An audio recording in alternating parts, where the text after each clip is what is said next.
You know what's even better than rewatching one of your favorite movies?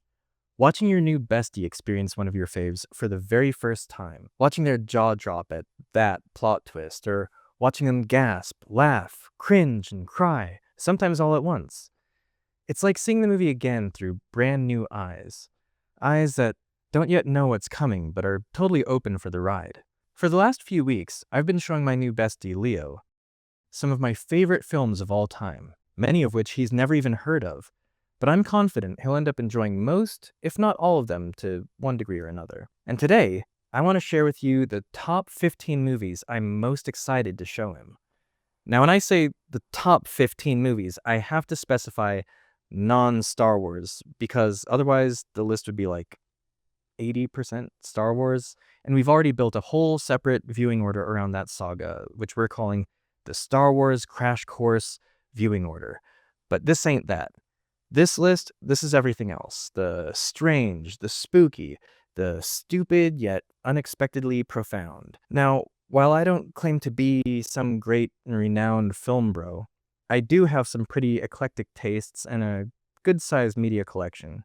So this list features a little bit of everything. Some of these films are musicals, a few of them are horror, one of them is even a horror musical, many are masterpieces, and I even have a couple of mousterpieces, if you can believe that. And several of them are so weird, I kinda can't believe they even got made in the first place. But every single one of them has lived rent-free in my head for years. And soon, they'll be living in Leo's head as well. I'm Mark, you're watching the DubbaDub Club, and today I'm counting down the top 15 non-Star Wars movies that I can't wait to show my new bestie. So strap in, because it gets weird immediately. So we're kicking things off quietly, not with a bang, but with a creepy little tale that'll work its way under your skin. I don't want this list to start loud or obvious.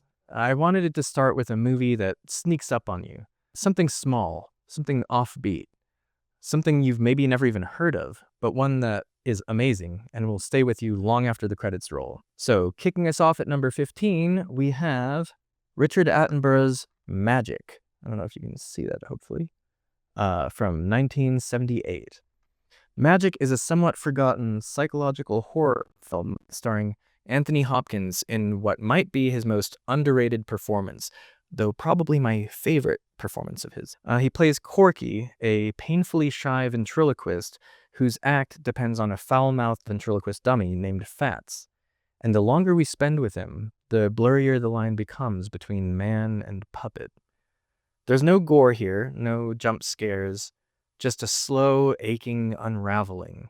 And the film itself becomes this eerie little meditation on isolation, repression, and losing yourself in your art, which feels like a trope or a sub-genre that I'm always drawn to. Characters who get consumed by the thing they create or the art they make. Like, think Black Swan, adaptation, stop motion, Synecdoche, New York, Barton Fink. The list goes on, but I tend to always enjoy these movies. And I feel like Magic definitely fits into that category. It's not a showy movie, it's not loud, but it sticks with you like a good, scary campfire story. And yeah, I can't wait to see Leo's reaction, watch him go from like, this is kind of weird, to like, oh no, in real time. Leo's favorite movie of all time? It's a Disney classic, and I won't spoil which one for you here. He can tell you himself in another video. But suffice it to say that the man is, like myself, a dignified and unapologetic Disney adult, and connoisseur of all the animated magics. So I knew when I was putting this list together that I had to have some kind of Disney deep cut, on the list. But instead of going for one of the more obvious choices of Disney's lesser-known catalog, like Pete's Dragon, The Black Cauldron, or dare I even suggest the dreaded Song of the South, I decided to go with a pair of films that have always meant a lot to me. Two underappreciated Disney gems that Leo has never seen, including what I believe to be the best Disney animated sequel to date. That's right, at number 14, I'm talking about The Rescuers from 1977, same year as Star Wars, and its 1990 sequel, The Rescuers Down Under. The Rescuers and The Rescuers Down Under are that rare case where both the original and the sequel absolutely hold up. The first is this kind of gloomy and intimate, grimy Southern Gothic energy, but Down Under absolutely pops off. CGI animation was in its early infancy back in the late 80s, and Pixar's Toy Story was still many years away. But they were able to use some of that experimental CGI animation to enhance the complex motion imagery around the characters on the screen. And the eagle flight scene is still one of the most visually stunning set pieces Disney has ever produced. The villain in Down Under, McLeach, is genuinely terrifying. And the stakes for the child protagonists in both movies are real, not just pretend like Saturday morning danger, like, oh God, what if this kid doesn't make it kind of danger. Which is part of why I love it, because I've always believed that stories for kids should be allowed to carry a certain sense of real weight, you know? I think that exposing young people to genuinely fearful situations in a safe, compassionate, and responsible way can be a powerful emotional tool for their development in building their actual courage. So, stories like these give young people a way to witness courage in action and then exercise their own bravery in a safe and repeatable space. Also, Bob Newhart as Bernard the Mouse, come on. I have always loved him in like Newhart and the Bob Newhart Show, but Rescuers and specifically Rescuers Down Under is easily my favorite of his, no contest. And I love both him and Bianca. My wife and I actually dressed up as them one year for Halloween back in college when my body was a little bit more cartoon mouse shaped, but that's a story for another time. These are movies about talking mice, but don't let that fool you. These films have teeth, and while they might not have the musical numbers we tend to expect from Disney animated classics, I'm confident they're both gonna blow Leo away. Let's be honest, legacy sequels kind of get a bad rap. Most people hear decades later follow up and immediately think cheap cash grab, creatively bankrupt, just another studio trying to squeeze nostalgia for all it's worth. But every once in a while, one of those sequels does something totally unexpected. It actually deepens the story and reframes what came before. It dares to ask, what happens after the ending everyone knows and remembers? And that's why I'm so excited to show Leo number 13 on this list. Not this one. This one. Psycho 2 from 1983. Released 22 years after Alfred Hitchcock's original Psycho, this film had every reason to suck. And yet somehow, it doesn't. It doesn't try to cash in on the 20-year time jump between films by upping the ante with something even more shocking or sensational than its predecessor. Instead, it takes a completely different route entirely. Empathy, compassion, tragedy. It dares to ask, what if Norman isn't the monster we saw him as by the first film's ending? What if he's just a deeply wounded man trying his best to move forward, even if the world won't seem to let him? That setup alone would be enough to intrigue me. But then you add the fact that it's written by the one and only Tom Holland. Yes, that Tom Holland. Unless you're thinking of the new Spider-Man actor, in which case, different Tom Holland. Different Tom Holland entirely. This Tom Holland wrote Fright Night in the 80s, and also he directed Child's Play, and I believe co-wrote it. But anyway, he knows horror, and more importantly, he knows character-driven horror.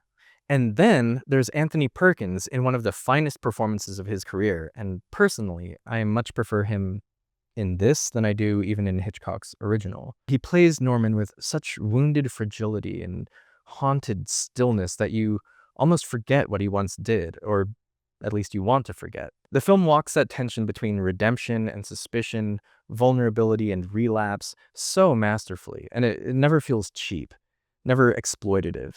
It's just sad, and inevitable, like disaster footage unfolding in slow motion. The questions this film raises about reintegrating the incarcerated back into society, about taking responsibility for healing our own past traumas, and about whether or not we ever truly get to outgrow who we were at our worst, are heavy and worth asking. But it handles them with so much compassion and storytelling grace. I think Leo is going to be very well drawn in. By the time the credits roll, I think Leo is going to see what I see, which is that somehow, against all odds, they found a way to take Norman's story somewhere deeper, sadder, and far more human than audiences in 1960 could have ever expected. There's something kind of funny about discovering a movie that was hated when it was first released and realizing, oh, it's a masterpiece. It's like that Marty McFly line from Back to the Future when he's like, I guess it figures you artless boomers wouldn't appreciate good art when you see it. Thankfully, your kids and grandkids will have better media literacy skills than any of you basic bees. You remember that line? It's from at the Enchantment Under the Sea dance after Johnny B. Good. Anyway, that's exactly how I felt after the first time I saw this next film. Coming in at number 12 is Michael Powell's Peeping Tom from 1960. Now, as much as I love Psycho and Psycho 2, Peeping Tom might be the most beautiful, haunting, and cinematically daring of all three of those films. Released actually the same year as Hitchcock's Psycho, it was initially torn to pieces by critics, and it effectively ended the career of director Michael Powell.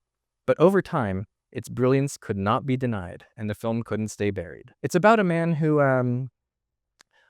unalives women with his camera setup. Not the most interesting premise, I know. But more than that, it's about what drives him to do it. It's a story about obsession, about inherited trauma, and about the destructive hunger to capture and control beauty. It's sad, hypnotic, and in many, many ways, it was ahead of its time. I think Leo's going to be surprised by not only how visually stunning this movie is, but how emotionally rich it is. Not just an art house slasher, but a strangely delicate tragedy about a poor soul who never really stood a chance. So I know people yawn and groan over origin stories, saying that they lose all of their dramatic tension since you already know the protagonist is going to survive, as though a character's mortality is the only thing at stake in a person's life. But personally, I love stories that show you how someone became the person they are, or the person we know them to be. Not through exposition, but through their suffering, or their choices, or even better yet, through their survival. And that's what brings me to number 11 on this list. Ladies and gentlemen, start your engines for Furiosa from 2024. Furiosa is an odyssey of survival told across many years. It's about a girl stolen from her home and forced to adapt to a brutal world, slowly becoming the kind of person she has to be in order to survive. What I love about Furiosa is how focused it stays on the long, painful work of her becoming the stoic character we know her as in Fury Road. The scale is massive, but the story itself feels deeply personal. Just one person fighting to keep her soul intact, while everything else around her crumbles to dust. Chris Hemsworth gives one of the strangest and most hilarious performances of his career as Dementus, and Anya Taylor-Joy barely has to speak as Furiosa, but her eyes say it all. And the world they're trapped in, it's filthy, loud, but somehow still always beautiful and mythic. I don't think Leo's ready for just how much he's going to enjoy or get drawn into the wasteland. Every now and then, a movie comes along that's so stupid, it loops back around to genius. It's called Horseshoe Theory. Google it. Or actually don't. It's a dumb theory, not worth your time. But what makes this next 3-film entry work so well is that beneath its surface level of stupidity and irreverence lies a foundation built on pure, unironic kindness and companionship. And that's why number 10 means so much to me. I'm talking about the Bill and Ted trilogy. These movies are chaos in the best possible way. 2 well-meaning, barely functional metalhead teens are told that their band is destined to unite the world. So naturally, they travel through time in a phone booth, meet historical figures, and accidentally become messianic icons across time and space. It should be nonsense. And it is nonsense. But it's also beautiful, because under all the silliness and air guitar solos is a simple yet radical message. Be excellent to each other. And it's not just a tagline, it's a worldview. It's literally how I sign off on our episodes here on the DubbaDub Club. And these movies are partially to thank for helping wire that thinking into me. Each film in the trilogy brings something new to their dynamic. Time travel hijinks, journeys through the afterlife, existential dread, fatherhood, and ultimately, I think, the weight of responsibility. But at the center of it all is the belief that goodness doesn't have to be complicated. Sometimes it just means showing up, doing your best, and being kind, or excellent, to the people around you. I can't wait for Leo to meet these guys, and I think he's going to love the movies and Bill and Ted way more than he expects to. There's something sacred to me about the buddy comedy. Two characters, one bond, zero dignity. But for decades, the genre has been like largely dominated by dudes. Dudes being loud, dudes being messy, dudes being legends, and that's fine. I love some good stepbrothers. But let's be real, like most things, I believe women just tend to do it better. So this brings me to number 9, Romy and Michelle's high school reunion. Can you see that okay? This movie is pure serotonin. Lisa Kudrow and Mira Sorvino play two unapologetically weird best friends who return to their high school reunion with absolutely nothing in their lives figured out and decide to make up a wildly fake, wildly glamorous success story to shut everyone up and make them think that they're like successes after high school. It's absurd, but very sincere, and somehow it's one of the most emotionally honest portraits of friendship I've ever seen. These two aren't exactly role models, they're not cool, but they get each other, and the movie never once asks them to tone it down. It celebrates every inch of their weirdness. Even if you don't personally relate to their brand of weirdness, it's so infectious because you just see how well they vibe. I love it. The humor still hits, the fashion is unhinged, and the soundtrack, elite. I mean, for 90s. And that final interpretive dance sequence with Ellen Cumming is the kind of things that turns a casual viewer into a lifelong fan. I can't wait to show Leo this one either, because I'm sure that once it's over, we'll be quoting it for the foreseeable future. This next film's kind of a sneaky one. It's a kind of movie that looks light and cute on the outside, but the deeper you get into it, the more you realize that it's pulling off something unique, brilliant, and astonishingly ambitious for a simple romantic comedy. So number 8, and probably my favorite romantic comedy of all time, Down with Love. And yeah, sorry it's on DVD, but they just don't have like a proper Blu-ray release for such a great movie. So this movie looks like a 1960s rom-com pastiche. Split screens, bright colors, flirty jazz cues, but underneath that satiny surface, it's pulling a clever little sleight of hand. It's not mocking the genre, but it's interrogating it and remixing it and somehow still managing to revel in it all at once. So Renee Zellweger and Ewan McGregor are locked into this bold, hyper-stylized rhythm that feels like it could fall apart at any second, but it never does. And they're walking that tightrope the entire film. And there's a monologue near the end of the movie, if you've seen it, you know what I'm talking about, that is so precise, so absurdly well timed that I think it genuinely should be studied for comedic construction and performance stamina. Down with Love doesn't just pay tribute to these old school rom-coms, it reverse engineers them, kind of cracks them open and puts them back together to celebrate everything that worked about them. So I think Leo is going to walk into this one expecting something kind of light and fluffy and walk away feeling like he just got hustled in the best possible way. There are quite a few movies on this list that I'm approaching with more of a speculative spirit where I think or hope that Leo will like them, but I'm not 100%. But number 7 is one that I'm like 99% sure he's really, really going to dig. And that is True Grit from 2010 by the Coen brothers. To date, Leo has only ever seen one Coen brothers movie, and that was Oh Brother, Where Art Thou? I love the Coen brothers. They're some of my favorite filmmakers of all time, and I have all their movies. So that's a whole category that I'm very, very interested in diving into.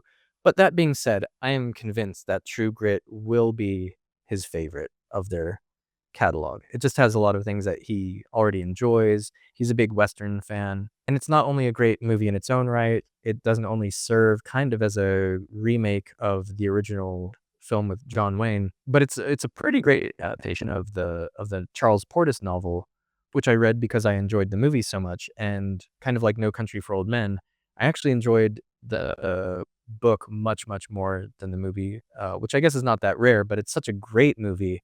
It's crazy to think that the book was even more enjoyable. Anyway, love the Charles Portis novel, love the character of Maddie Ross, the main character. So yeah, now I get to show Leo the Coen's take on a classic Western story. So Leo knows Haley Steinfeld. He knows her as the new Hawkeye. But this was like her big breakout performance as Maddie Ross, a 14-year-old girl hunting the man who killed her father. She is, as a character, unshakable, brilliant, blunt, and way too young to be as fearless as she is. It's one of the best breakout performances I know I've ever seen. Jeff Bridges and Matt Damon are both fantastic in the movie, but Steinfeld walks away with the whole movie in her pocket, you know? Everything here feels very precise and intentional, from the dialogue to the landscapes to the pacing to the cinematography. It's not about like big shootouts or spectacle. It's about grit, like the title says. And honestly, as good as the film is, the novel by Charles Portis digs even deeper. You get more insight into Maddie's relentless worldview and the moral integrity that shapes her whole journey.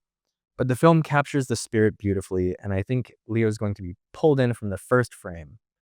Okay, now this is where the list starts to get a little more challenging.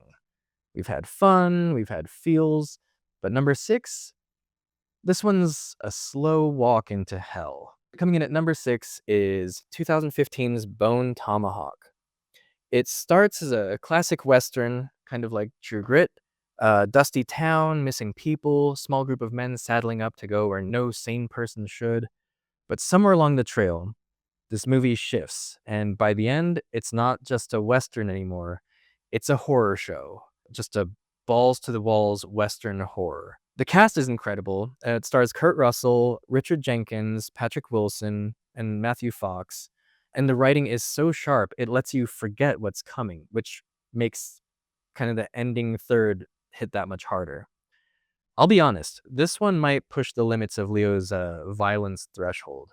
There's one scene near the end of the movie. If you've seen it, you know the one I'm talking about. That's burned into my brain forever. I won't spoil it, but let's just say, it echoes like a holiday dinner wishbone splitting. Anyway, that's too much. I've said too much. It redefines the term split decision. Anyway, you get it. You get it. That said, I don't think Leo's ever seen a movie quite like this, and whether or not he likes it per se, I'm sure that it'll stick with him, probably forever. Every horror fan has that movie, though one that changed how they saw the genre forever.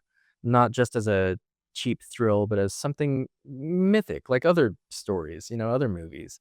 Something beautiful, something remarkable or fascinating, or just something that you never would have expected from a horror movie.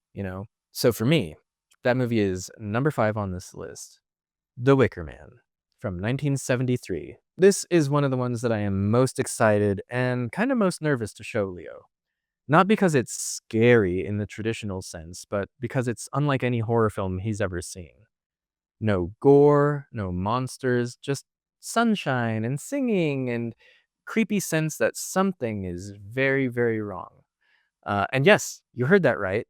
Singing. This is a folk musical horror film, and easily one of the top 10 best folk musical horror films that I've ever seen. All joking aside, somehow it all works. The music is catchy, especially the songs like Gently Johnny and Willow's song, also Corn Rigs and I forget what it's called.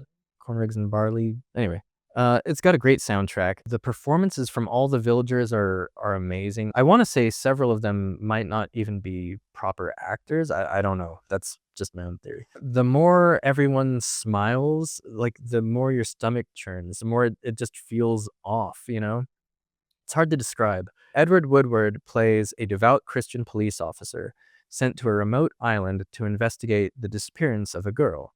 And what he finds is not at all what he expects. The villagers are cheerful and cooperative, extremely pagan, and as the mystery unfolds, the tension doesn't come from any jump scares. It comes from their rituals, the contrast between their different belief systems. I love it.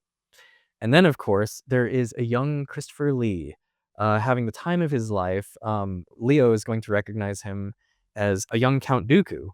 Oh, and I guess a young Saruman, but Count Dooku's more applicable to our purposes here. As much as I love Count Dooku, Christopher Lee's Lord Summerisle has got to be my favorite performance of his. Charismatic, composed, and somehow kind of terrifying without ever having to raise his voice. And he's also kind of like silly and hilarious. He has like this long wig at one point in the movie.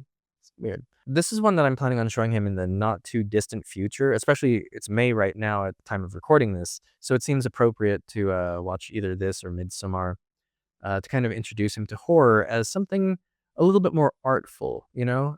It's a genre that can, I think, unsettle without blood or loud noises and jump scares and that kind of thing. It's slow, it's strange, and once that ending hits, there's no forgetting it. I'm calling it now. I think Leo's gonna love this movie. So, some movies are obvious watch list staples, right? Big name classics, pop culture landmarks, the kinds of titles that show up on AFI's or IMDb's must watch lists. You know the ones: Citizen Kane, Jaws, Shawshank, Pulp Fiction, Back to the Future, on and on and on. And while most of the films on this list tend to lean a little bit more oddball or under the radar, this next entry kind of straddles both worlds, as both essential viewing and an under the radar oddball, thanks to its legendary predecessor. Honestly, I'm kind of shocked how many people I've met who have not seen this next one. But at number 4, we have Doctor Sleep from 2019. So Leo hasn't seen The Shining yet, and of course we'll start here, but honestly, the one I'm most looking forward to showing him is Doctor Sleep, because it's not only just a sequel, it's a full-on character study and a healing arc, which I'm a big fan of in movies. A beautifully haunted exploration of what happened to Danny and, to a lesser extent, his mother after losing his father at the Overlook Hotel in The Shining. This will also be Leo's first exposure to the work of Mike Flanagan, one of my favorite and I think one of the most emotionally rich and complex filmmakers working in horror today. And what a first impression it makes. It's a story about, yes, and trauma, but also about addiction and recovery and accountability and found family. I think it takes what The Shining set up and follows it to a place that feels much more human than The Shining. And right at the center of it all is Ewan McGregor, Leo's favorite Jedi, and actually the second time he's appearing on this list, playing grown-up Danny Torrance, as he tries to like run from his past and like close himself off from like the pain that he lives with. Ewan McGregor has so many wonderful performances, but this is another one of my favorites of his. The horror in this movie, unlike The Shining, doesn't come from like cruelty alone. It comes from a lot of grief and memory and I guess just isolation. You know, the imagery is stunning. The cast is stacked. The villain in the movie, Rose the Hat, she's so charismatic. She's so charming and yet so terrifying. I guess that describes a lot of great horror villains, but she's another one. Yeah, and ultimately, I appreciate how Doctor Sleep has a more kind of hopeful and human goal or storytelling ambition than I think The Shining did. We'll see what Leo thinks of The Shining and Doctor Sleep. We'll get his reactions on the channel. But my hope is that by the time the credits roll, Leo is going to be curious about Mike Flanagan's other work. And if that day comes to pass, I will be ready with a whole haunted roadmap to share with him. Not all horror movie franchises have what it takes to become a franchise, right? Some burn out after just one sequel, while others just keep on evolving, changing faces, switching motives, getting smarter and sharper with every decade or new installment. And number 3 is one of the sharpest of them all. That's right, I'm talking about the Scream franchise, baby! You can't even see them. Ugh, this is only 4 of them, but yeah, you get the idea. So Leo hasn't seen any of the Scream films, which means I get the rare privilege of showing someone this franchise with zero background context. He has no spoilers, no expectations, just a totally clean slate and a big red target on everyone's back. Part of the magic of Scream is that it turns the experience of watching a horror movie into a kind of game. I mean, I guess it's been that way ever since Agatha Christie, right? Or since they started filming Agatha Christie novels. A slasher mystery where the fun isn't just in seeing who gets killed, it's who's the killer and why. And every time Leo thinks he's going to have it figured out, I want to pause the movie and have him tell me who he suspects and what their motive might be. There are no stakes. It's not like a bet or anything because I already know. Yeah, just the thrill of trying to stay one step ahead or trying to guess the killer a little bit early. And I think in general, it's kind of hard to guess the killers and the motives, but I always find them like, I don't know, kind of satisfying to one degree or another anyway. In Scream, the hook is simple.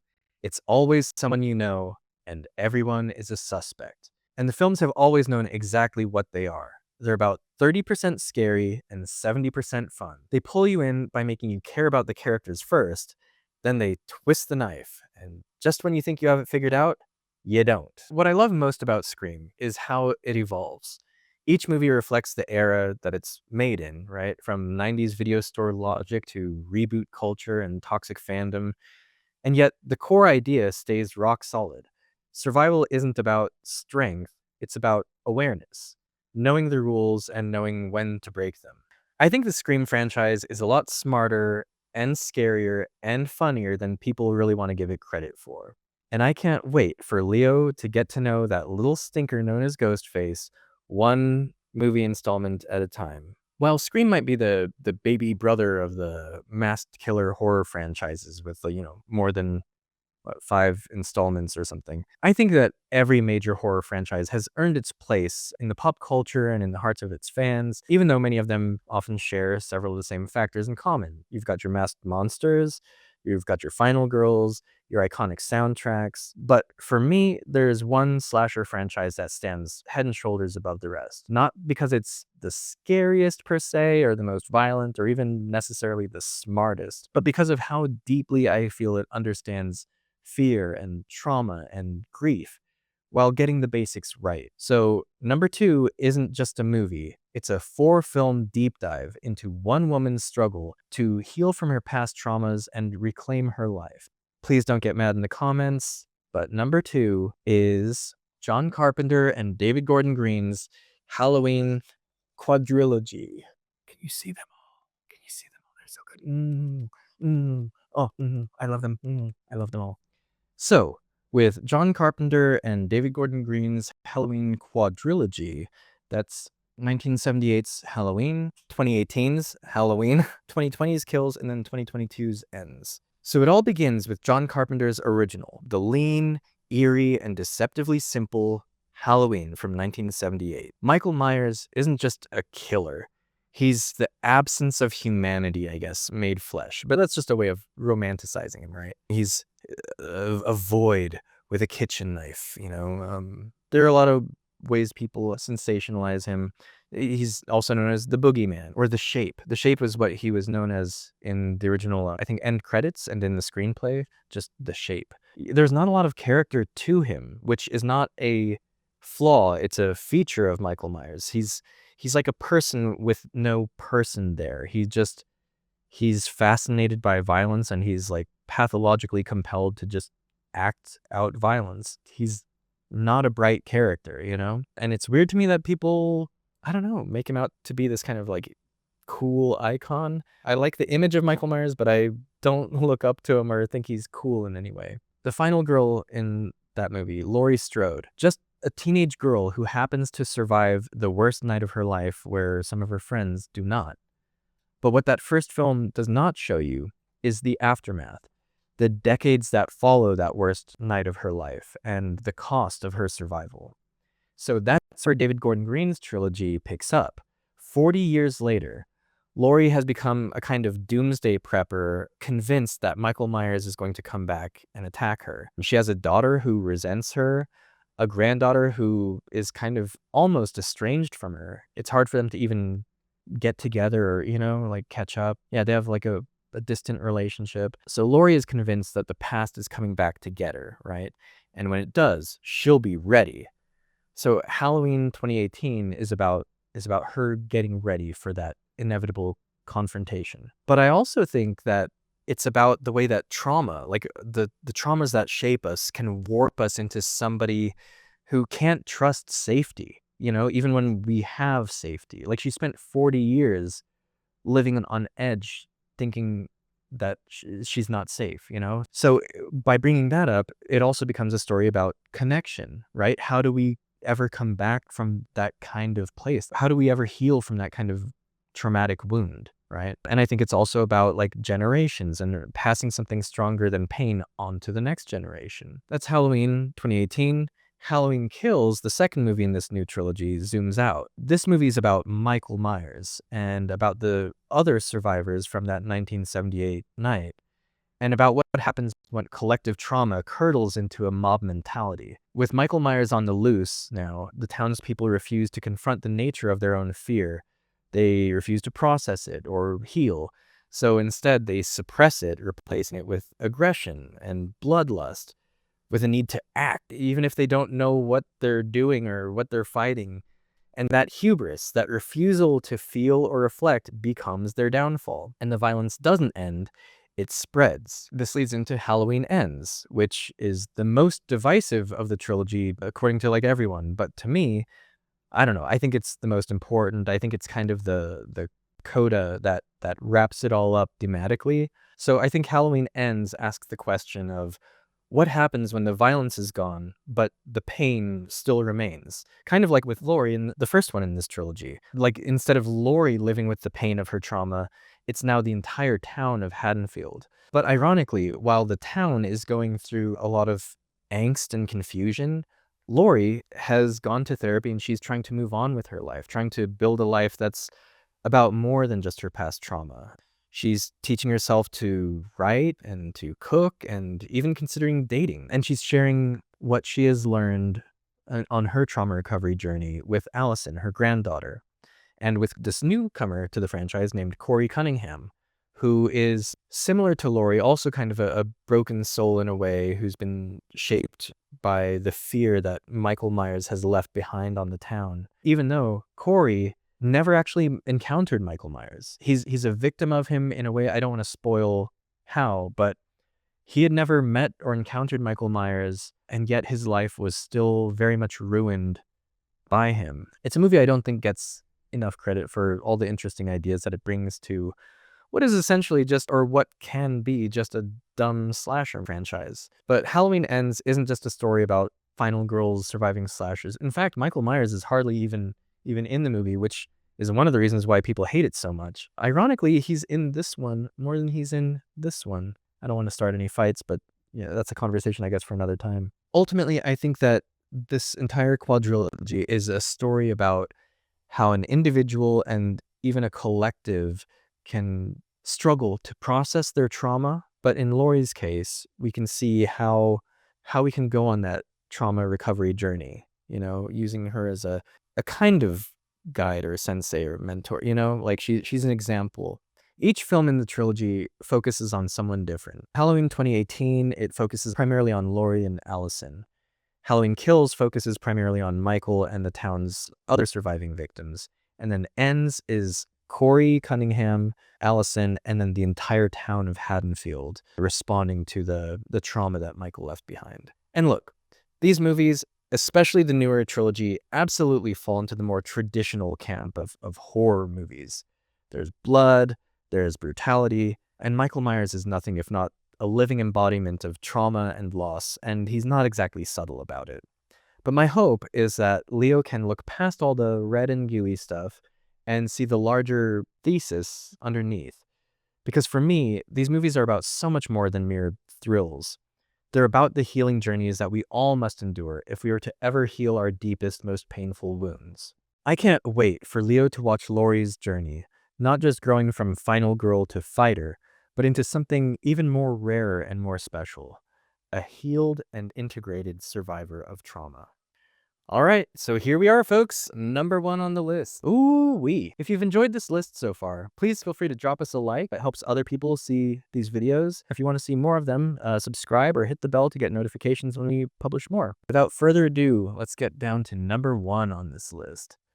Ooh, the number 1 movie I am most excited to show Leo. Let me say, some movies take a while to become your favorite, right? You might see them a few times over the years and you're like, yeah, you know what? Every time I see this movie, I like it more and more. This one's going on the list of favorites. Whereas other movies, you might see them one time and it just knocks the wind out of you the first time through and you're just like, this is it.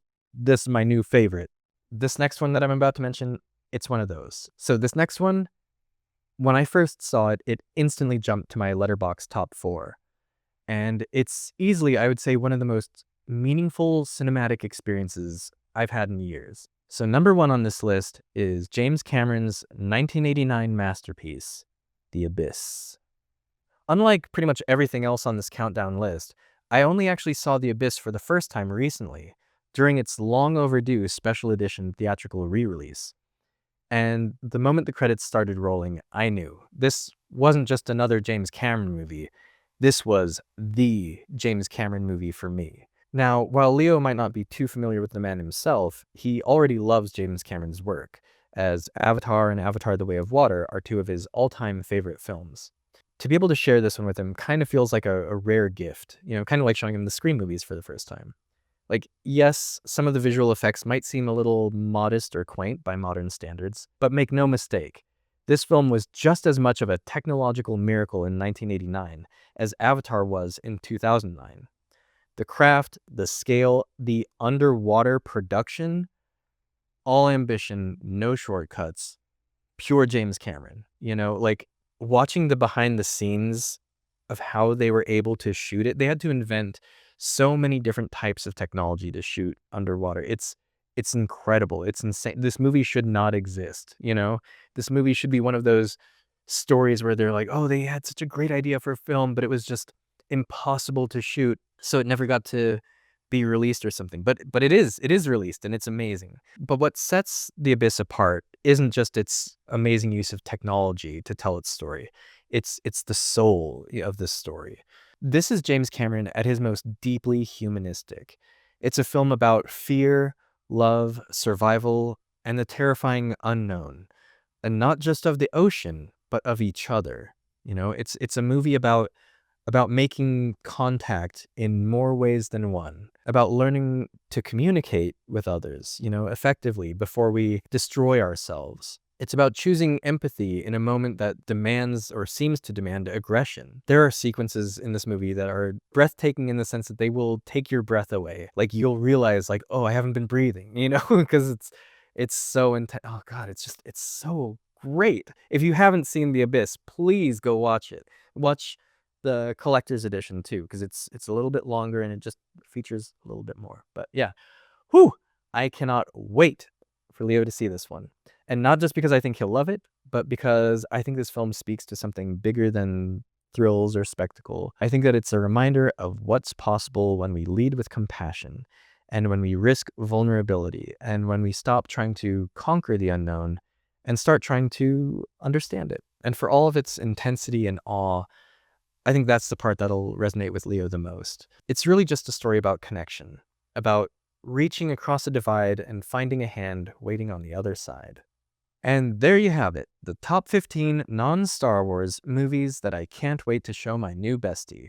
What started off as a quick list of personal favorites has somehow turned into a full-on cinematic dissertation, so shout out to past me for thinking this would be a short video. If you had a good time hanging out with me, go ahead and hit that like button. It really helps more people find the channel. And if you're not subscribed yet, now's a great time. We've got so many more movies to cover that we'll be doing soon and other kind of different like experimental types of media that we're hoping to release. So come join the DubbaDub Club. We'd love to have you. Yeah, but now I want to hear from you guys. Drop your recommendations in the comments, and I'd love to build the next phase of our master watch list with your help. And if you've been trying to follow along on our Star Wars Crash Course viewing order, don't worry, we've got a lot more coming. It's just been taking us a while to get these things uploaded, but the next one we're going to shoot will cover the Obi-Wan Kenobi miniseries in 2 parts. And yeah, we're going to have thoughts, so check that out. Until then, thank you so much for watching, be excellent to each other, and may the Force be with you.